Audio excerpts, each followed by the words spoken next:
നിങ്ങൾ എന്ത് തീരുമാനം എടുത്താലും എപ്പോഴും നിർഭാഗ്യവശാൽ തീരുമാനങ്ങളിലൊന്നും കർത്താവില്ല. തീരുമാനങ്ങളിലൊന്നും കർത്താവില്ല. കർത്താവിനെ കൂടാതെ ഒരു തീരുമാനം എടുത്തിരിക്കുകയാണ്. ഇപ്പം നീ പ്രണയിക്കുന്നതായാലും ശരി, അവിടെ കർത്താവ് കക്ഷിയല്ല. നിൻ്റെ കണ്ണ് ഇഷ്ടപ്പെട്ട ആൾക്കാരെ നീ കല്യാണം കഴിച്ചു എന്നേ ഉള്ളൂ. അവൻ്റെ പേരിൽ കുറേ കുഞ്ഞുങ്ങളും ഉണ്ടായിട്ടുണ്ട്. ഇതിലൊന്നും കർത്താവ് കക്ഷിയേ അല്ല. വിശ്വാസം കക്ഷിയല്ല. വിശ്വാസം ഉണ്ടായാലും എന്ത് ഇല്ലെങ്കിലും എന്താകുന്നു നിനക്ക്. നീ ഒരു തീരുമാനം എടുത്തപ്പോൾ കർത്താവ് അതിൽ കക്ഷിയല്ല. നീ എടുത്ത തീരുമാനങ്ങളൊന്നും കർത്താവ് കക്ഷിയല്ല. ഞാൻ ചില പെൺപിള്ളേർ ചോദിക്കും, നിൻ്റെ പിള്ളേരെ നീ വിശ്വാസം വളർത്താൻ പറ്റുമോ? അവർക്ക് മിണ്ടാൻ പറ്റത്തില്ല, അറിയത്തില്ല. കാര്യം വിശ്വാസമില്ലാത്ത കുടുംബത്തിൽ നിന്ന് കല്യാണം കഴിച്ചാൽ നിൻ്റെ കുഞ്ഞുങ്ങളെ നീ എങ്ങനെ വിശ്വാസം വളർത്തും? അറിയത്തില്ല. കാര്യം എന്താണ്? ആ കുഞ്ഞുങ്ങളെ ജനിപ്പിക്കുന്ന വിഷയത്തിലോ വളർത്തുന്ന കാര്യത്തിലോ കർത്താവ് കക്ഷിയല്ല. പിന്നെ എന്താ സംഭവിക്കാൻ പോണത്? എന്നോട് കൂടെ ശേഖരിക്കാത്തവൻ, എന്നോട് കൂടെ തീരുമാനമെടുക്കാത്തവർ ചിതറിച്ച് കളയുന്നു എന്ന് വെച്ച് കഴിഞ്ഞാൽ അത് ചിതറിപ്പോയി, നമുക്ക് ഉപയോഗിക്കാൻ പറ്റത്തില്ല. നിൻ്റെ മക്കളും നിൻ്റെ ജീവിതവും അവസാനം നിനക്ക് പോലും ഉപയോഗിക്കാൻ പറ്റാത്ത അവസ്ഥയിലേക്ക് വരും. ഞാനൊന്നും പറയണ്ട, നിങ്ങൾ ഇരുന്ന് നിലവിളിക്കും. എന്താ കാര്യം വെച്ചാൽ നിങ്ങളുടെ കയ്യിൽ നിന്ന് അബദ്ധങ്ങൾ പറ്റിപ്പോയിട്ടുണ്ട്. നിങ്ങളിന്ന് മക്കളെ കൊണ്ട് വേദന അനുഭവിക്കുന്നവർ ശ്രദ്ധിക്കണം. നിങ്ങൾ കർത്താവിൻ്റെ കൂടെ എടുത്ത തീരുമാനമായിരുന്നു അതെന്ന്. അതാണ് ബൈബിൾ പറയണത്. നിങ്ങൾ എവിടെ നിന്നാണ് അധപ്പതിച്ചതെന്ന് ചിന്തിക്കുവിൻ. അല്ല മക്കളെ കൊണ്ട് ധ്യാനം കുടിക്കണതുകൊണ്ട് പരിപാടി നടക്കത്തില്ല. മക്കളെ കൊണ്ടൊന്ന് ജോസഫ് അച്ഛൻ്റെ അടുത്ത് തിരക്ക് പിടിപ്പിച്ച പരിപാടി നടക്കത്തില്ല. നിങ്ങൾ എവിടെ നിന്നാണ് അധപ്പതിച്ചതെന്ന് ചിന്തിക്കുവിൻ. അവിടെ സംഭവം വിട്ടത്തില്ല മോളെ. It sound of heaven. കൂടെ ഇങ്ങനെ നടക്കുകയാണ്. അപ്പോൾ ഒരൊറ്റ വിഷയം മാത്രമേ ഉള്ളൂ. ചിലർക്ക് നമ്മൾ എങ്ങനെ സംസാരിച്ചാലും ഒരു പശ്ചാത്താപം ഉണ്ടാകത്തില്ല. അതിൻ്റെ കാരണം ഞെരുക്കങ്ങളെ അടിസ്ഥാനപ്പെടുത്തിക്കൊണ്ട് പശ്ചാത്താപം ഉണ്ടാക്കാൻ പാടാണ്. ദാരിദ്ര്യം, രോഗം, കടങ്ങൾ, കുടുംബത്തിലുണ്ടാകുന്ന വിഷമതകൾ, കുടുംബത്തിലുണ്ടാകുന്ന മാനസിക ഞെരുക്കങ്ങൾ, അത് ശിക്ഷയെക്കുറിച്ച് പറഞ്ഞുകൊണ്ട് ഒരിക്കലും ആർക്കും പശ്ചാത്താപം ഉണ്ടാക്കാൻ പറ്റത്തില്ല. നിങ്ങൾക്കും പശ്ചാത്താപം ഉണ്ടാകത്തില്ല. ഞാൻ ഈ ഗതി കെട്ടിരിക്കണത് എൻ്റെ കൈ ഇരിപ്പ് കൊണ്ടാണെന്നാണ് നിങ്ങൾ ധരിക്കണത്. അങ്ങനെയും ചിന്തിച്ചൊരു കാര്യമില്ല. കുറച്ച് കാര്യമായിരിക്കുമെങ്കിലും അത് ദൈവത്തിൻ്റെ സ്നേഹം അതിനേക്കാൾ വലുതാണല്ലോ. എൻ്റെ മക്കൾ പശ്ചാത്താപം ഉണ്ടാകണമെങ്കിൽ ചെയ്യേണ്ട കാര്യം എന്താണെന്ന് അറിയാം? സിമ്പിളാണ്. എന്താണ്? സ്നേഹത്തിൽ നിന്നാണ് പശ്ചാത്താപം ഉണ്ടാകണത്. നമുക്ക് ഏതെങ്കിലും ഒരു സമയത്ത് ദൈവത്തിൻ്റെ സ്നേഹം നമ്മളെ തൊടണം. ഇല്ലാതെ പശ്ചാത്താപം ഉണ്ടായിക്കഴിഞ്ഞാൽ ടെമ്പററി അഡ്ജസ്റ്റ്മെൻറ്റ് മാത്രമാകും. ഇല്ലാതെ പശ്ചാത്താപം ഉണ്ടാകും. നമുക്ക് ഇപ്പോൾ ഒരു ഒരുത്തൻ മരത്തിൽ കയറി ആ മരത്തിൽ നിന്ന് വീണ് അവൻ്റെ നടുവുളുക്കിയെന്ന് വിചാരിച്ചു. അവന് ആശുപത്രി കിടക്കാൻ പറഞ്ഞു. അമ്മ പറഞ്ഞതാണ് കയറല്ലേ എന്ന്. ഞാൻ കയറിയതാണ്, അമ്മ പറഞ്ഞത് ഞാൻ കേട്ടില്ല. അത് അങ്ങനെ ഒരു പശ്ചാത്താപം ഉണ്ടാകാം. പക്ഷേ സുവിശേഷത്തിൻ്റെ പശ്ചാത്താപം അങ്ങനെയുള്ള പശ്ചാത്താപമല്ല. പശ്ചാത്താപം എന്ന് പറയുന്നത് ദൈവസ്നേഹം അനുഭവിക്കുന്നതിലൂടെ ഒരു വ്യക്തിക്കുണ്ടാകുന്ന മനപരിവർത്തനമാണ്. ആ ഒരു തെറ്റ് ശരിയാണ്, ആ ഒരു ഇൻസിഡൻറ്റ് ബേസ്ഡല്ല. നിങ്ങളിപ്പോഴും തെറ്റ് ചെയ്തു, അല്ലെങ്കിൽ നിങ്ങൾക്ക് പട്ടിണി ഉണ്ടായി, നിങ്ങൾക്ക് രോഗം കിട്ടിയണില്ല, അല്ലെങ്കിൽ നിങ്ങൾക്കതൊരു കുഴപ്പത്തെ ഉണ്ടായി, അങ്ങനെ ആ ഒരു വിഷയം അടിസ്ഥാനപ്പെടുത്തിയല്ല സുവിശേഷത്തിലെ പശ്ചാത്താപം ഇരിക്കണത്. സുവിശേഷ പശ്ചാത്താപം ഇരിക്കുന്നത് ദൈവസ്നേഹത്തെ അടിസ്ഥാനപ്പെടുത്തിയാണ്. എൻ്റെ മക്കൾക്ക് ഒരു ടെമ്പററി അല്ലാത്ത ഒരു നീണ്ട നിലവാരത്തിലുള്ളൊരു പശ്ചാത്താപം ഉണ്ടാകണമെങ്കിൽ എൻ്റെ മക്കൾ ചെയ്യേണ്ടത് ദൈവസ്നേഹത്തെ അടിസ്ഥാനപ്പെടുത്തിക്കൊണ്ട് പശ്ചാത്താപത്തിന് വേണ്ടി പ്രാർത്ഥിക്കണം. മനസ്സിലായ? അല്ലാതെ നിങ്ങൾക്കുണ്ടായിരിക്കുന്ന ജോലി കിട്ടാത്തത്, കല്യാണം താമസിക്കുന്നതും എൻ്റെ കയ്യിരിപ്പ് കൊണ്ടാണ്. അത് അമ്മമാർ പറയും. വെറുതെ അല്ല നീ മൂത്ത് നിറച്ചുകൂടെ നിൽക്കണമെന്ന് പറയും. അവർ പറയണമെന്ന് കേട്ടില്ലെങ്കിലേ, അവർ പറഞ്ഞ കാര്യം കേട്ടില്ലെങ്കിൽ അമ്മ ഉടനെ എടുത്ത് അമ്മ പോലും വാളെടുക്കണത് എന്താണ്? വെറുതെ അല്ല നീ മൂത്ത് നിറച്ച് വീട്ടിൽ നിൽക്കണത് എന്ന് പറയും. അപ്പോൾ ഞങ്ങളവർക്ക് ദൈവമേ, അപ്പോൾ ഞാൻ ഇങ്ങനെ ഇതുപോലെ കേൾക്കാത്തത് കൊണ്ടായിരിക്കും എനിക്ക് പെണ്ണ് കിട്ടാത്തത്, അല്ല ചെറുക്കെ കല്യാണം കഴിക്കാത്തതിനോ. സുവിശേഷ പശ്ചാത്താപം ഈ അമ്മ അടുക്കളയിൽ പറയണ ഭീഷണിയൊന്നുമല്ല. സുവിശേഷത്തിൻ്റെ പശ്ചാത്താപം എന്ന് പറയണത് ദൈവസ്നേഹത്തെ ഒരു വ്യക്തി അനുഭവിക്കാൻ കഴിയാത്തത് കൊണ്ടാണ് ഉണ്ടാകുന്നതാണ്. അതാണ് നീണ്ടു നിൽക്കത്തുള്ളൂ. അമ്മ പറയണത് കുറച്ച് കഴിയുമ്പോൾ തീരും. ടെമ്പററി ആയിട്ടുള്ള പശ്ചാത്താപം ഉണ്ടാകത്തുള്ളൂ. നമുക്ക് ഗ്രേസ് ഗീവിങ് ആയിട്ടുള്ള, ചാർജിങ് ആയിട്ടുള്ള, പരിശുദ്ധാത്മ കിട്ടുന്ന പശ്ചാത്താപം എന്ന് പറയണത്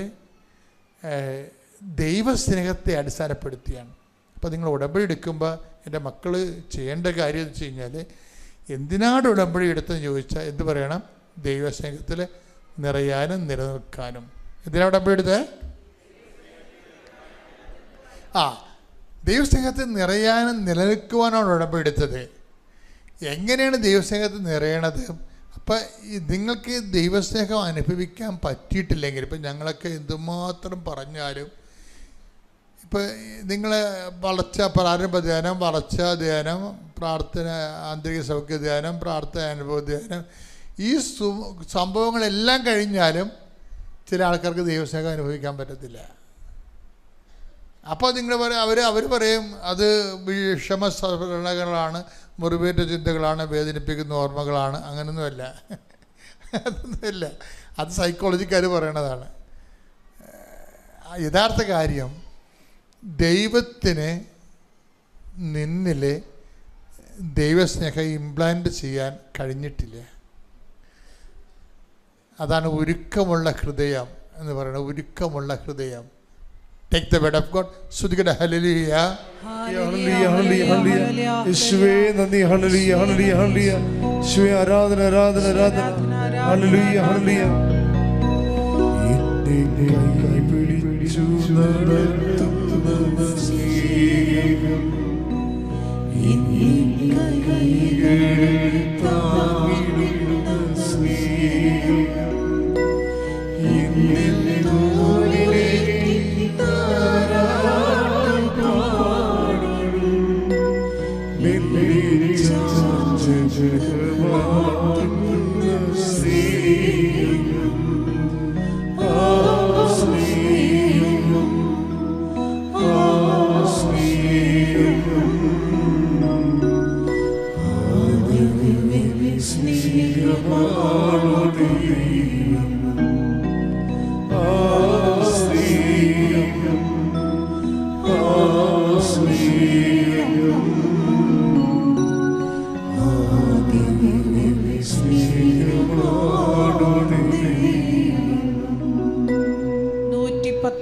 സങ്കീർത്തനം 32-ാം തിരുവചനം. സങ്കീർത്തനം 119:32.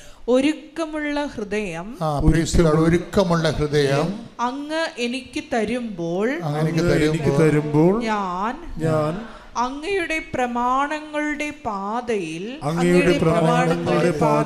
ഉത്സാഹത്തോടെ ചരിക്കും. ഇതാണ് എന്റെ മർമ്മം. 119 സങ്കീർത്തനം 32 വായിച്ച്. ഒരുക്കമുള്ള ഹൃദയം അങ്ങ് എനിക്ക് തരുമ്പോൾ ഞാൻ അങ്ങയുടെ പ്രമാണങ്ങളുടെ പാതയിൽ ഉത്സാഹത്തോടെ ചരിക്കും. അപ്പൊ ഒരുക്കമുള്ള ദൈവത്തെ സ്നേഹിക്കാൻ ഒരുക്കമുള്ള ഹൃദയം ആര് തരണം? ദൈവം തരണം.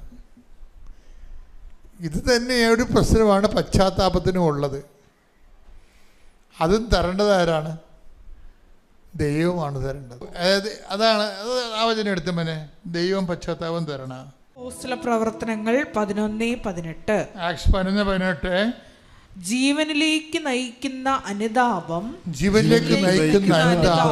വിജാതിയർക്കും ദൈവം പ്രദാനം ചെയ്തിരിക്കുന്നു എന്ന് പറഞ്ഞുകൊണ്ട്, ആരാണ് ദൈവം പ്രദാനം ചെയ്തിരിക്കുന്നുവെന്ന് പറഞ്ഞ് അവർ ദൈവത്തെ മഹത്വപ്പെടുത്തി. 2 പോയിന്റ് പരിശുദ്ധാത്മാവ് വെളിവാക്കിയിട്ടുണ്ട്. എന്താ സംബന്ധിച്ച്? 1, പശ്ചാത്താപം നൽകേണ്ടത് ആരാണ്? ദൈവം. അമ്മ മാതാവിനും 1000 കോടി നന്ദി. എൻ്റെ പേര് റിൻസി. ഞാൻ അബുദാബിയിൽ നിന്നും വരുന്നു. ഞാനിവിടെ നിൽക്കുന്നത് ന്യൂസിലൻഡിലേക്ക് എനിക്ക് ജോലി കിട്ടിയ ഒരു സാക്ഷ്യം പറയാൻ വേണ്ടിയാണ്. ഞാൻ എല്ലാവർക്കും അറിയാവുന്ന പോലെ ന്യൂസിലൻഡിൽ പോയി ക്യാപ്പ് എക്സാം അറ്റൻഡ് ചെയ്ത് പാസ്സായതിന് ശേഷമാണ് നഴ്സുമാർക്ക് ജോലി കിട്ടിക്കൊണ്ടിരുന്നത് കഴിഞ്ഞ വർഷം വരെ. അപ്പം ഞാൻ മെയ്യിൽ ക്യാപ്പ് ചെയ്തു, ക്യാപ്പ് ചെയ്ത് വന്നു. ജൂൺ ആയപ്പോൾ എനിക്ക് അവിടുത്തെ രജിസ്ട്രേഷൻ കിട്ടി. ജൂലൈ ഓഗസ്റ്റ് 2 മാസം ഫുള്ള് ഞാനിരുന്ന് അപ്ലൈ ചെയ്തു, ഒരു മിനിറ്റ് പോലും കളയാതെ. കാരണം എൻ്റെ പിള്ളേർക്ക് സ്കൂൾ അവധിയായിരുന്നു. ഫുള്ള് ഡ്യൂട്ടി കഴിഞ്ഞ് വരും, അപ്ലൈ ചെയ്യും, നൈറ്റ് ഫുൾ ഇരുന്ന് അപ്ലൈ ചെയ്യും, ഏർലി മോർണിംഗ് എഴുന്നേറ്റിരുന്ന് അപ്ലൈ ചെയ്യും. പക്ഷേ എനിക്ക് ഒരു ഇൻ്റർവ്യൂ കോൾ പോലും വന്നില്ല. അങ്ങനെ സെപ്റ്റംബറായി, എൻ്റെ പിള്ളേർക്ക് സ്കൂൾ തുറന്നു. എനിക്ക് അപ്ലൈ ചെയ്യാനൊന്നും പറ്റുന്നുണ്ടായിരുന്നില്ല.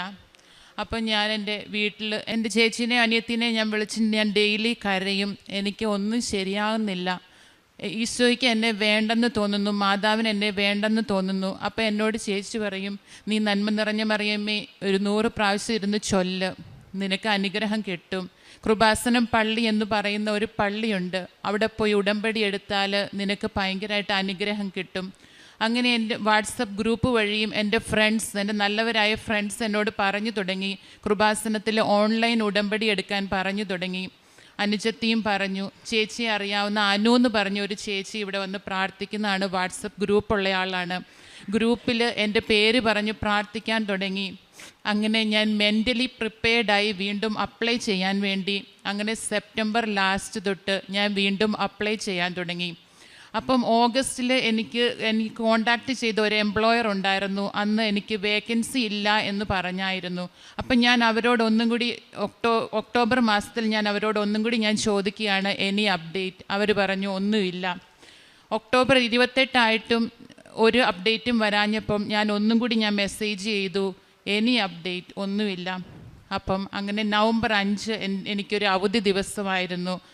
അപ്പം ഞാൻ നവംബർ 5 ഞാൻ മാതാവിനോട് പ്രാർത്ഥിച്ചിട്ട് ഞാൻ എൻ്റെ ഇമെയിൽ തുറന്നപ്പോഴത്തേക്കിനും എനിക്ക് ഒരു ഇൻ്റർവ്യൂ അവിടുന്ന് വന്ന് കിടക്കുകയാണ്. ആ സെയിം എംപ്ലോയറിന് തന്നെ, നിൻ്റെ CV ഞങ്ങൾക്ക് ഇഷ്ടപ്പെട്ടു, നീ എന്നാണ് ഇൻ്റർവ്യൂവിന് അവൈലബിൾ ആയിട്ടുള്ളതെന്ന്.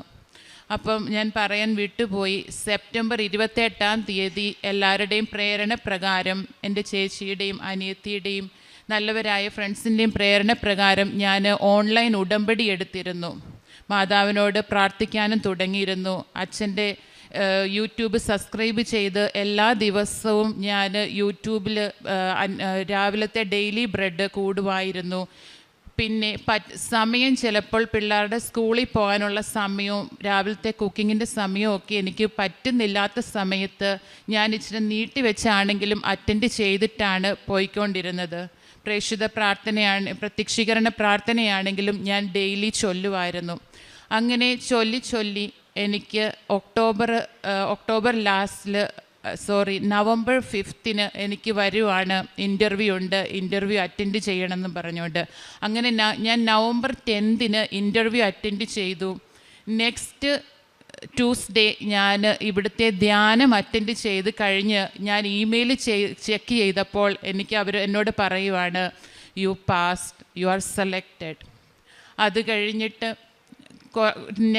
കഴിഞ്ഞിട്ട് ഒരാഴ്ചയും കൂടെ കഴിഞ്ഞ് ഒരു ഇതും വരുന്നില്ല, ഒരു അപ്ഡേറ്റും അവരുടെ ഭാഗത്തു നിന്ന് വരുന്നില്ല. വീണ്ടും ഞാൻ പ്രാർത്ഥിച്ചുകൊണ്ടിരുന്നു. അപ്പോഴൊക്കെയും ഞാൻ അനുചേച്ചിയായിട്ട് ഞാൻ കോണ്ടാക്ട് ചെയ്തെങ്കിൽ ഗ്രൂപ്പിൽ പറയുമായിരുന്നു, എനിക്ക് ഇൻ്റർവ്യൂ ഞാൻ പാസ്സായി, പക്ഷേ എനിക്ക് ഒരു അപ്ഡേറ്റും കിട്ടുന്നില്ല. അപ്പോൾ ചേച്ചി എന്നോട് പറഞ്ഞു, വിശ്വാസം വെടിയരുത്, പ്രാർത്ഥിച്ചുകൊണ്ട് തന്നെ ഇരുന്നോളാൻ പറഞ്ഞു. അങ്ങനെ ഞാൻ വിശ്വാസം കുറയുമ്പോൾ എപ്പോഴും ഞാൻ ഇവിടുത്തെ സാക്ഷ്യം എടുത്ത് കേൾക്കാൻ തുടങ്ങി. 1, 2, ചിലപ്പോൾ ഞാൻ 3 സാക്ഷ്യം വരെയും കേട്ട ദിവസങ്ങളുണ്ട്. അച്ഛൻ്റെ പഴയ വീഡിയോകൾ യൂട്യൂബിൽ ഞാൻ സെർച്ച് ചെയ്ത് കാണാൻ തുടങ്ങി. അങ്ങനെ എൻ്റെ വിശ്വാസം വർദ്ധിച്ചു. ഞാൻ വീണ്ടും വെയിറ്റ് ചെയ്തുകൊണ്ടിരുന്നു. അങ്ങനെ ഒരു ചൊവ്വാഴ്ച, വീണ്ടും അതൊരു ചൊവ്വാഴ്ചയായിരുന്നു. ആ ചൊവ്വാഴ്ച എനിക്ക് ഓഫർ ലെറ്റർ കിട്ടി. ഞാൻ അങ്ങനെ ഭയങ്കര സന്തോഷത്തിലായി. പേപ്പറുകളുടെ കുറേ ഡോക്യുമെൻറ്റ്സ് ഒക്കെ ഉണ്ടായിരുന്നു, അതെല്ലാം ഞാൻ സബ്മിറ്റ് ചെയ്തു. അത് കഴിഞ്ഞിട്ട് ഞാൻ വിസയ്ക്ക് കിട്ടപ്പോഴും അവിടെ ഒരു തടസ്സമുണ്ട്. അവിടെ ഹോളിഡേ ആണ്. ഡിസംബർ ജനുവരി അവിടെ ഹോളിഡേ ആണ്. ജനുവരി 5 വരെ അവിടെ ഹോളിഡേ ആയിരുന്നു. അപ്പോൾ എന്നോട് എൻ്റെ ഏജൻറ്റ് പറഞ്ഞു, നീ ലക്കി ആണെങ്കിൽ ഹോളിഡേക്ക് മുമ്പ് കിട്ടും, അല്ലെങ്കിൽ ചിലപ്പോൾ ലേറ്റ് ആയേക്കാന്ന് പറഞ്ഞു. അപ്പോൾ ഞാനിങ്ങനെ വെയിറ്റ് ചെയ്തിരിക്കുകയാണ്. എനിക്ക് കുറേ കാര്യങ്ങൾ ചെയ്യാറുണ്ട്. മക്കളെ നോക്കാൻ വേണ്ടി അമ്മേനെ നാട്ടിൽ നിന്ന് കൊണ്ടുവരണം. എൻ്റെ ജോലി സ്ഥലത്ത് എനിക്ക് 3 മാസമാണ് റെസിഗ്നേഷൻ പീരീഡ്. അവിടെ എനിക്ക് പറയണം, 1 മന്ത് എങ്കിലും പറയണം. അങ്ങനെ കുറേ കാര്യങ്ങളുണ്ട്. അപ്പം ഞാനിങ്ങനെ മാതാവിനോട് പ്രാർത്ഥിച്ചുകൊണ്ടിരുന്നു. അപ്പം മാതാവിനോട് പ്രാർത്ഥിച്ചുകൊണ്ടിരുന്നപ്പോൾ എനിക്ക് മാതാവ് ധൈര്യം തരുവാണ്, നീ റെസിഗ്നേഷൻ ഇട്ടോ, നിനക്ക് കിട്ടും എന്ന് എന്നോട് മാതാവ് ഉള്ളിൽ പറയുകയാണ്. അങ്ങനെ ഞാൻ 1 മന്ത് റെസിഗ്നേഷൻ ഇട്ടു. അപ്പോഴൊക്കെയും അവരെന്നോട് ചോദിക്കാൻ തുടങ്ങി. എൻ്റെ മാനേജർ വരെയും എന്നോട് ചോദിച്ചു, നിനക്കിത് ഉറപ്പാണോ, നിനക്ക് വിസ വരുമെന്ന്. നീ വിസ വരുന്നതിൻ്റെ തലേദിവസം വന്ന് എന്നോട് ബൈ പറഞ്ഞാൽ മതി, എനിക്ക് ബൈ പോലും എനിക്ക് അതിനു മുമ്പ് പറയണ്ട എന്ന് പറയുകയാണ്. അങ്ങനെ ഞാൻ വെയിറ്റ് ചെയ്തു. അങ്ങനെ എനിക്ക് ജനുവരി അവരുടെ ഹോളിഡേ കഴിഞ്ഞ് അവർ 5th അവർ ഓപ്പൺ ചെയ്തു. നെക്സ്റ്റ് വീക്ക് എനിക്ക് വിസ വരുവാണ്. അതും ഒരു ചൊവ്വാഴ്ചയായിരുന്നു. അത് മാതാവിൻ്റെ ഒരു കൃപയാലെ മാത്രമാണ്. Not by my merit, it by grace. ഞാൻ ഉറച്ചു വിശ്വസിക്കുകയാണ്. എനിക്ക് വിസയും കിട്ടി. അങ്ങനെ ഞാൻ നാളെ ന്യൂസിലൻഡിലേക്ക് ട്രാവൽ ചെയ്യുകയാണ്.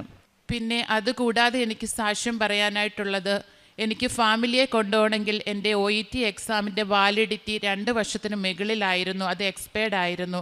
അപ്പോൾ ഒന്നെങ്കിൽ ഞാൻ OET എഴുതിയെടുക്കണം, അല്ലെങ്കിൽ ഓൾട്ടർനേറ്റീവ് എക്സാം PTE എഴുതിയെടുക്കണം. അപ്പോൾ ഞാൻ മാതാവിനോട് പ്രാർത്ഥിച്ചു, മാതാവേ എനിക്ക് കുറച്ച് സമയമേ ഉള്ളൂ, ഞാൻ ഇവിടുന്ന് എഴുതിയിട്ട് പോവുകയാണെങ്കിൽ എനിക്ക് നല്ലതായിരിക്കും. അവിടെ ചെന്ന് ജോലിയും കാര്യങ്ങളും എല്ലാം കൂടി വരുമ്പം എനിക്ക് ചിലപ്പോൾ എക്സാം പാസ്സാകാൻ ബുദ്ധിമുട്ട് വരും. അപ്പോൾ എൻ്റെ ഫാമിലിയെ കൊണ്ടുപോകാനും എനിക്ക് ഡിലേ വരും എന്ന് ഞാൻ ഓർത്തു. അപ്പം എന്നോട് മാതാവ് പറയുകയാണ്, നീ പഠിക്കാൻ തുടങ്ങ്. അങ്ങനെ ഞാൻ കോച്ചിങ് സെൻറ്ററിൽ 1 വീക്കിലേക്ക് ഞാൻ ഒരു കോച്ചിങ് ക്ലാസ് എടുക്കുകയാണ്. അങ്ങനെ കോച്ചിങ് ക്ലാസ് ഞാൻ എടുത്തു. ഞാൻ ബുക്ക് ചെയ്തു, എക്സാമിന് ബുക്ക് ചെയ്തു. ചെയ്ത സമയത്തും ഞാൻ മാതാവിനോട് പ്രാർത്ഥിച്ചു, പ്രത്യക്ഷീകരണ പ്രാർത്ഥന ചൊല്ലി, മാതാവേ എൻ്റെ കയ്യിൽ ഒന്നുമില്ല, എനിക്കൊന്നും അറിയില്ല, ഞാൻ ഒരാഴ്ച മാത്രമേ ക്ലാസ് അറ്റൻഡ് ചെയ്തിട്ടുള്ളൂ. മോക്ക് ടെസ്റ്റ് ഞാൻ 3 ചെയ്തു, എങ്കിലും പാസിനുള്ള മാർക്ക് എനിക്ക് കിട്ടിയിരുന്നില്ല. അപ്പോൾ ഞാൻ പ്രാർത്ഥിച്ചുകൊണ്ട് ഞാൻ ബുക്ക് ചെയ്ത സമയത്തും ഞാൻ ബുക്ക് ചെയ്ത ഓൺലൈൻ പേപ്പറിലും സ്ക്രീനിലും തൊട്ട് ഞാൻ പ്രാർത്ഥിച്ചു മാതാവിൻ്റെ അടുത്ത്. ഞാൻ എക്സാമിന് പോയി. ഫ്രൈഡേ ആയിരുന്നു എക്സാം സെൻറ്ററിൽ കയറുന്നതിന് മുമ്പ് എൻ്റെ കൂടെ തന്നെ എന്നെപ്പോലെ തന്നെ ജോലി കിട്ടാതെ നിൽക്കുന്ന എൻ്റെ ഒരു ഫ്രണ്ട് ഉണ്ടായിരുന്നു. ഞാൻ ഫ്രണ്ടിനോട്, എനിക്ക് സമയമുണ്ടായിരുന്നു, ഞാൻ ഒത്തിരി നേരത്തെയാണ് എക്സാം ഹാളിൽ ചെന്നത്. അപ്പോൾ ഞാൻ ഫ്രണ്ടിനെ വിളിച്ച് ഞാൻ സംസാരിച്ചിട്ട് ഞാൻ പറഞ്ഞു, എനിക്കിതുപോലെ ജോലി കിട്ടി, നീയും കൃപാസനത്തിൽ ഒരു ഉടമ്പടി എടുക്കണം. മാതാവിന് അസാധ്യമായ ഒരു കാര്യവുമില്ല, നമുക്ക് സാധ്യമല്ലാത്തത് മാതാവിന് സാധ്യമാണ് എന്ന് അവളോട് പറയുകയുണ്ടായി. അപ്പോൾ അവളും ഒത്തിരി സന്തോഷമായി എന്നോട് ചോദിച്ചു, ഓൺലൈൻ ഉടമ്പടി എങ്ങനെ എടുക്കുന്നെന്ന് ചോദിച്ചു. അപ്പം ഞാൻ അവൾക്ക് ഓൺലൈൻ ഉടമ്പടി എടുക്കാനുള്ള എല്ലാ കാര്യങ്ങളും പറഞ്ഞു കൊടുത്തു. അങ്ങനെ എക്സാം തുടങ്ങുന്നതിന് മുമ്പ് ഞാൻ മാതാവിനോട് പറഞ്ഞു, മാതാവേ എൻ്റെ കയ്യിൽ ഒന്നുമില്ല, മാതാവ് എന്നെ നോക്കിക്കൊള്ളണേ എന്ന് പറഞ്ഞു. അങ്ങനെ എക്സാം എല്ലാം കഴിഞ്ഞു. എക്സാം ഭയങ്കര ടഫായിരുന്നു. ഞാൻ വീട്ടിൽ വന്നിട്ട് ഞാൻ എൻ്റെ ഹസ്ബൻഡിനോട് പറഞ്ഞു, ഞാൻ പാസ്സായില്ല എന്ന് പറഞ്ഞു. അപ്പോൾ എൻ്റെ ഹസ്ബൻഡ് എന്നോട് പറഞ്ഞു, നിനക്ക് ഇത്രയും വിശ്വാസമുണ്ട്, നീ പിന്നെ എന്തിനാ നീ വിഷമിക്കുന്നതെന്ന് പറഞ്ഞു. അങ്ങനെ മൺഡേ മോർണിംഗ് എനിക്ക് റിസൾട്ട് വരുവാണ്. എനിക്ക് പാസിംഗ് സ്കോർ 58 ആണ് വേണ്ടത്. പക്ഷേ എനിക്ക് 62 തന്ന് എന്നെ മാതാവ് അനുഗ്രഹിക്കുകയാണ് ചെയ്തത്. അങ്ങനെ അവിടെയും എന്നെ മാതാവ് കൈപിടിച്ച് നടത്തി. അങ്ങനെ എനിക്ക് ഇത്രയും അനുഗ്രഹങ്ങൾ തന്ന അമ്മയ്ക്ക് 1000 നന്ദി പറയുകയാണ്. പ്രേക്ഷിത പ്രവർത്തനമായിട്ട് ഞാൻ ചെയ്തുകൊണ്ടിരുന്നത്, ഞാൻ ഓൺലൈൻ ഉടമ്പടി എടുത്ത ശേഷം ഞാൻ കൊറിയറായിട്ട് പത്രം വരുത്തിച്ച് ഞാൻ പള്ളിയിൽ ഞാൻ ഫാമിലിയായിട്ട് നിന്ന് എൻ്റെ കുഞ്ഞുങ്ങളും ഹസ്ബൻഡുമായിട്ട് നിന്ന് ഞങ്ങൾ എല്ലാവർക്കും കൊടുക്കുമായിരുന്നു. പിന്നെ എല്ലാ ശനിയാഴ്ചയും, അവിടെ ശനിയാഴ്ച ദിവസമാണ് മലയാളം മാസ്. അങ്ങനെ ഞങ്ങൾ എല്ലാ ശനിയാഴ്ചയും മലയാളം കുർബാനയ്ക്ക് പോകാൻ പറ്റുന്ന അന്നെല്ലാം എല്ലാ ശനിയാഴ്ചയും മുടക്കാതെ ഞങ്ങൾ കുർബാനയ്ക്ക് പോയിക്കൊണ്ടിരുന്നു. അതുപോലെ തന്നെ ക്ഷമിക്കുവാനുള്ള ഒരു ശീലം പണ്ടേ കുറച്ചുണ്ട്. എന്നാലും ഈ ഉടമ്പടിക്ക് ശേഷം കൂടുതലായി ആൾക്കാരോട് ക്ഷമിക്കുവാനും, അതുപോലെ എൻ്റെ ജൂനിയറായിട്ട് എൻ്റെ ജോലി സ്ഥലത്ത് വരുന്ന ആൾക്കാരോട് എനിക്കറിയാവുന്നതുപോലെ അവരെ പഠിപ്പിച്ചു കൊടുക്കുവാനും, കൂടുതൽ അവരെ കരുതുവാനും അവരെല്ലാം എന്നോട് പറയാറുണ്ട്, ചേച്ചി എനിക്ക് ചേച്ചിനോട് നിന്ന് പഠിച്ചാൽ മതി ചേച്ചി പഠിപ്പിക്കുന്ന എല്ലാം എനിക്ക് മനസ്സിലാകുമെന്ന് പറയാറുണ്ട്. അപ്പം ഞാൻ ഒത്തിരി ഹാപ്പി ആകാറുണ്ട്. ഞാൻ അപ്പോഴും എന്നോട് തന്നെ ഞാൻ പറയും, എൻ്റെ മെറിറ്റൊന്നും അല്ല ഇത് ഈശോ മാതാവിൻ്റെ ഗ്രേസാണ് എന്ന് പറയും. ഞാൻ അവരോടും പറയാറുണ്ട്, നിങ്ങൾ പ്രാർത്ഥിക്കണം, നല്ലപോലെ പ്രാർത്ഥിക്കണം. നിങ്ങൾക്ക് കിട്ടുന്ന രോഗികളെ നിങ്ങളുടെ ഒരു ഫാമിലി മെമ്പറായിട്ട് നിങ്ങൾ നോക്കണം. പിന്നെ പ്രാർത്ഥന ഒരിക്കലും കൈവിടരുതെന്ന് എൻ്റെ ജൂനിയറായിട്ട് വരുന്ന എല്ലാവർക്കും ഞാൻ പറഞ്ഞു കൊടുക്കാറുണ്ട്. അതുപോലെ തന്നെ എൻ്റെ ഒരു കൊളീഗ് ഇതുപോലെ തന്നെ പ്രഗ്നൻസി 7th month ആയിരുന്നു. അപ്പം ഫ്ലൂയിഡ് ലോ ആയിട്ട് അവൾക്ക് അബോർഷൻ വേണോ എന്ന് പോലും ഡോക്ടർ ചോദിച്ച ഒരു സമയമുണ്ട്. അപ്പം ഞാനിങ്ങനെ സംസാരിച്ചപ്പോൾ ഞാൻ അവളോട് പറഞ്ഞു, കൃപാസനം എന്നൊരു പള്ളിയുണ്ട്, അവിടെ നിനക്ക് വിശ്വാസമുണ്ടെങ്കിൽ പ്രാർത്ഥിക്കണമെന്ന് പറഞ്ഞു. അപ്പോൾ എന്നോട് പറഞ്ഞു, ചേച്ചി ഞാൻ കേട്ടിട്ടുണ്ട്, പക്ഷേ എനിക്ക് കൂടുതലായിട്ടൊന്നും അറിയില്ല എന്ന് പറഞ്ഞു. അപ്പം എനിക്ക് കിട്ടിയ അനുഗ്രഹങ്ങൾ ഞാൻ അവളോട് പറയുകയുണ്ടായി. എനിക്ക് ഇന്ന കാര്യങ്ങളൊക്കെ ലഭിച്ചു. നീ ഒരിക്കലും അബോർട്ട് ചെയ്യരുത് കുഞ്ഞിനെ. നീ ആ കുഞ്ഞിനെ ഉദരത്തിൽ വഹിച്ചുകൊണ്ട് പൂർണ്ണ വളർച്ചയിൽ ആ കുഞ്ഞിനെ നിനക്ക് പ്രസവിക്കാൻ പറ്റുമെന്ന് ഞാൻ പറഞ്ഞു. അപ്പോൾ ഇപ്പോൾ അവൾ 8th month കഴിഞ്ഞിരിക്കുകയാണ്. നെക്സ്റ്റ് മന്ത് ഡെലിവറി ഡേറ്റ് ആണ്. ഇപ്പം ഞാൻ വാട്സപ്പിൽ മെസ്സേജ് എനിക്ക് അവൾ തരുവാണ്, കുഞ്ഞിന് ഒരു കുഴപ്പവും ഇല്ലെന്ന് ഡോക്ടർ പറഞ്ഞു, നിനക്ക് പൂർണ്ണമായും ആ കുഞ്ഞിനെ പ്രസവിക്കാൻ പറ്റുമെന്ന് ഡോക്ടർ പറഞ്ഞു എന്ന് പറയുകയാണ്. ഞാൻ ഒത്തിരി പ്രാർത്ഥിച്ചിരുന്നു അവൾക്ക്. ഞാൻ പ്രാർത്ഥിക്കുന്ന സമയത്തൊക്കെയും ഞാൻ അവൾക്ക് വേണ്ടി പ്രാർത്ഥിച്ചിരുന്നു. അങ്ങനെ മറ്റുള്ളവർക്ക് വേണ്ടി പ്രാർത്ഥിക്കുവാനും മറ്റുള്ളവരെ കരുതുവാനും ഞാൻ ഈ ഉടമ്പടി എടുത്തതിന് ശേഷം എനിക്ക് മാതാവ് അനുഗ്രഹം നൽകി. അതാണ് ഇതുവരെ എൻ്റെ സാക്ഷ്യം. ഈശോയ്ക്കും അമ്മ മാതാവിനും ഒരുപാട് നന്ദി. എന്നെ അമ്മ ജീവനോടെ പ്രത്യക്ഷപ്പെട്ട ഈ ആൾത്താരയിൽ വന്ന് സാക്ഷ്യം പറയാൻ അനുഗ്രഹിച്ചതിനെ ഓർത്ത് ഒത്തിരി നന്ദി പറയുന്നു. എൻ്റെ പേര് പ്രിൻസി, ഇതെൻ്റെ ജീവിത പങ്കാളി ബെന്നി. ഞങ്ങൾ വരുന്നത് മലപ്പുറം ജില്ല കൽക്കുണ്ട് സെൻറ്റ് മേരീസ് ഇടവകയിൽ നിന്നാണ്. ഞാനിവിടെ സാക്ഷ്യം പറയാനുള്ളത്, ഞാൻ 2020 ഉടമ്പടി എടുത്തതാണ്. പക്ഷേ കോവിഡ് ആയി പിന്നെ അതിന് ശേഷം ഉടമ്പടിയായിട്ട് മുന്നോട്ട് പോകാൻ കഴിഞ്ഞില്ല. അങ്ങനെ ഇരിക്കെ 2023 എൻ്റെ ജീവിത പങ്കാളിയും മകളും ഇവിടെ വന്നു ഉടമ്പടി എടുത്തു. അങ്ങനെ പ്രാർത്ഥിച്ചു. ഞാനും ആ കൂട്ടത്തിൽ തന്നെ പ്രാർത്ഥിച്ചു പോയി. പക്ഷെ ഞാൻ ഉടമ്പടി പുതുക്കിയത് 2024, ഞാൻ ഡേറ്റ് ഓർക്കുന്നില്ല, വന്ന് ഞാൻ ഉടമ്പടി പുതുക്കിയത്. അങ്ങനെ ഉടമ്പടി പുതുക്കി ഞങ്ങൾ മുന്നോട്ട് പോകുന്ന ജീവിതത്തിൽ ഞങ്ങൾക്കൊരു വലിയ പ്രതിസന്ധി ഉണ്ടായി. ഞങ്ങളുടെ കാർഷിക ലോണായിട്ട് ഞങ്ങൾ ഒരു 6 ലക്ഷം രൂപ എടുത്തിരുന്നു. പക്ഷേ പിന്നെ വന്ന കോവിഡും വെള്ളപ്പൊക്കവും കാരണം ഞങ്ങൾക്കത് അടയ്ക്കാൻ കഴിഞ്ഞില്ല. അങ്ങനെ മുന്നോട്ട് പോകുന്ന സമയത്ത് ഞങ്ങൾക്ക് കൊച്ചിൻ്റെ പഠനവും, അവൾ ജർമ്മനിക്ക് പോകാൻ വേണ്ടിയിട്ട് അങ്ങനെ പഠിച്ചുകൊണ്ടിരിക്കുന്ന സമയത്ത് ഞാനിപ്പോഴും പ്രാർത്ഥിക്കും, അമ്മ മാതാവേ, അവൾ ജർമ്മനി പോകുന്നതിനല്ല എനിക്ക് താല്പര്യം, അവൾക്കൊരു നല്ല ജീവിത പങ്കാളിയെ കൊടുത്ത് അനുഗ്രഹിക്കണമെന്ന് ഞാൻ പ്രാർത്ഥിക്കുമായിരുന്നു. അങ്ങനെ ഞങ്ങളിങ്ങനെ പ്രാർത്ഥിച്ചുകൊണ്ടിരിക്കുന്ന സമയത്താണ് പെട്ടെന്ന് ഞങ്ങളുടെ ലോണിൻ്റെ ഒരു കടം തീർക്കാൻ ജപ്തിയായിട്ട് വരുന്നു. അപ്പോൾ ഞങ്ങൾ പെട്ടെന്ന് നോക്കിയപ്പം കല്യാണം നടക്കണം, ജപ്തിയുടെ കാര്യവും നടക്കണം, പക്ഷേ എങ്ങനെ മുന്നോട്ട് പോകും അറിയില്ല. ഞങ്ങളങ്ങനെ ഇരുന്ന് സങ്കടപ്പെട്ടിരിക്കുന്ന സമയത്ത് ഞങ്ങൾ പറഞ്ഞു, നമുക്ക് പോകാം, നമുക്ക് കൃപാസനത്തിൽ പോയി ഉടമ്പടിയിൽ നമ്മുടെ നിയോഗം വെച്ച് പ്രാർത്ഥിക്കാം. അങ്ങനെ ഞങ്ങളിവിടെ വന്ന് ഉടമ്പടിയിൽ നിയോഗം എഴുതി പ്രാർത്ഥിച്ചു.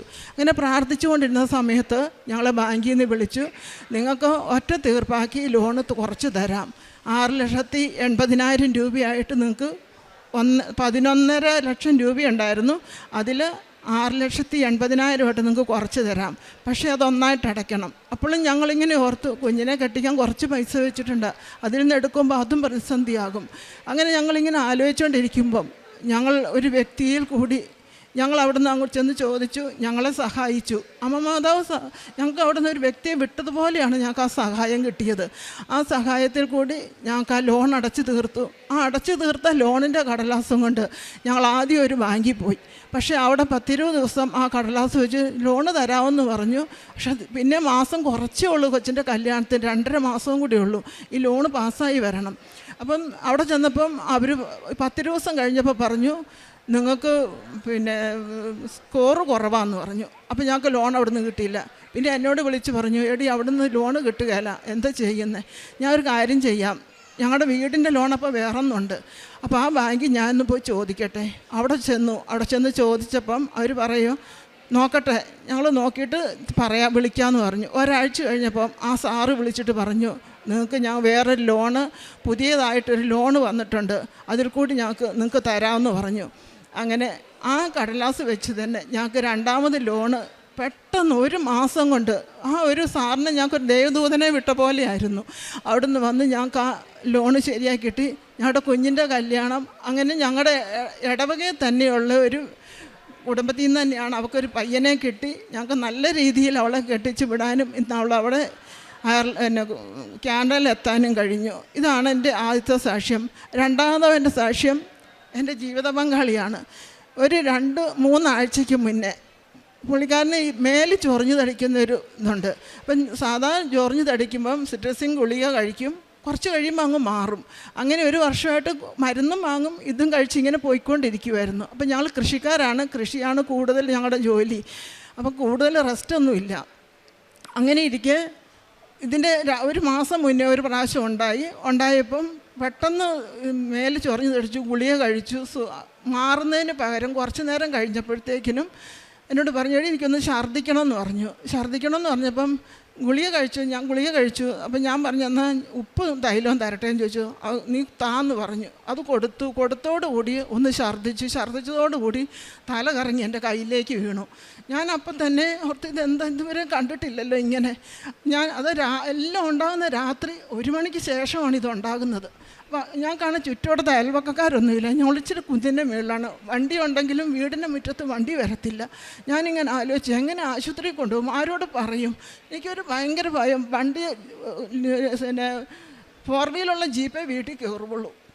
അപ്പം അങ്ങനെ എനിക്ക് 1 മണിക്കൂർ ഞാനിങ്ങനെ കാത്തു, സുഖമാകുമോ.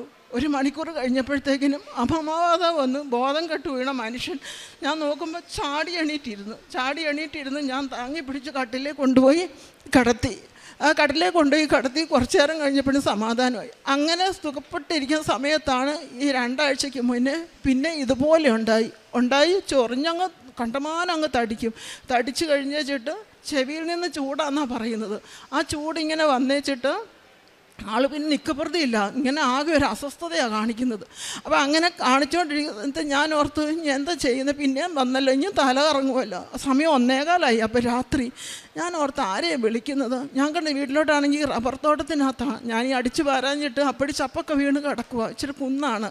അപ്പം ഞാൻ ഓർത്ത് ഒരു വണ്ടി വന്നാലും കയറി വരാൻ വലിയ ബുദ്ധിമുട്ടാണ്, എന്ത് ചെയ്യുമെന്ന് ആലോചിച്ചു. തല കറങ്ങി ഇങ്ങനെ കിടക്കുക.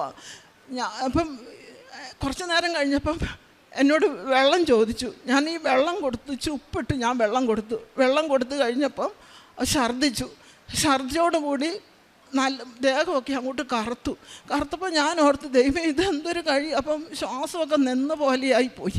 ഞാൻ പെട്ടെന്ന് തേനെടുത്ത് വായിലേക്ക് ഒഴിച്ചു. ഷുഗറാണോ പ്രഷറാണോ എന്താണെന്നൊന്നും അറിയത്തില്ലല്ലോ. അപ്പം ഞാൻ ആ ആദ്യം തേൻ കൊടുത്തു കഴിഞ്ഞിട്ട് പിന്നെ ഞാൻ ഉപ്പ് കൊടുത്തു കഴിഞ്ഞ് തൈലം തൊട്ട് ഞാൻ അവിടെ മുട്ടുകുത്തിന്ന് ഞാൻ കുരിച്ച് വരച്ചു. അമ്മ മാതാവ്, ഈ രാത്രി ആരുണ്ട് എന്നെ സഹായിക്കാൻ? ആരും 2 മക്കളും ഇവിടെ ഇല്ല, കൈവിട്ട് പോവുകയാണോ? എനിക്ക് ഭയങ്കരമായിട്ട് സങ്കടം വന്നു. എന്നിട്ട് ഞാൻ അമ്മ മാതാവ്, അമ്മേ നീ ഇപ്പോൾ ഇവിടെ ഇറങ്ങി വരണേ, ഞങ്ങളെ സഹായിക്കണമെന്ന്. അമ്മ മാതാവ് അവിടുന്ന് 3:15 മണി വരെ ആ കിടപ്പ് കിടന്നു.